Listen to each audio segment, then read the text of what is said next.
खरं तर समाजामध्ये आपण आयुष्य जगत असताना कोणाला ना कोणाला गुरु मानत असतो. खरात पती पत्नीला माझ्या परिवाराने गुरु मानलं, आम्ही गुरु मानलं.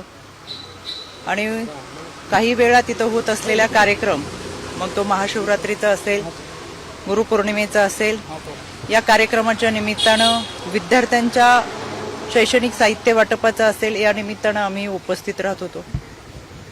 यामध्ये एखाद्या व्यक्तीला आपण गुरु मानले आणि त्यानिमित्तानं संपूर्ण कुटुंब आम्ही त्या कार्यक्रमात उपस्थित राहत होतो. माध्यमांमधून सातत्याने दाखवले जाणारे व्हिडिओ हे काही वर्षापूर्वीचे आहेत. गुरुपौर्णिमेच्या निमित्तानं अनेकांनी ती पाद्यपूजा केली, तशी मी माझ्या पतीने देखील ती पाद्यपूजा केली. 5-6 वर्षापूर्वी ज्यावेळेस आपण ज्या लोकांच्या संपर्कात असतो ते 5-6 वर्षानंतर एखाद्याचं कृत्य, एखाद्याची वैयक्तिक वागणूक, त्याचं वैयक्तिक आयुष्य याच्याबाबत आपल्याला कोणतीही सुत्रम कल्पना नसते. आज आपण ज्यांच्याबरोबर आहोत, जे आपल्याबरोबर आहेत, ते उद्या पुढे जाऊन कसं वागणार आहेत ही कल्पना आपल्या कोणाला नसते. ऐकलं, गोकुळची बासुंदी पुन्हा खावीशी वाटतेय.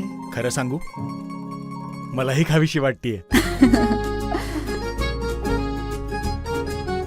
पुन्हा पुन्हा खावीशी वाटणारी गोकुळ बासुंदी.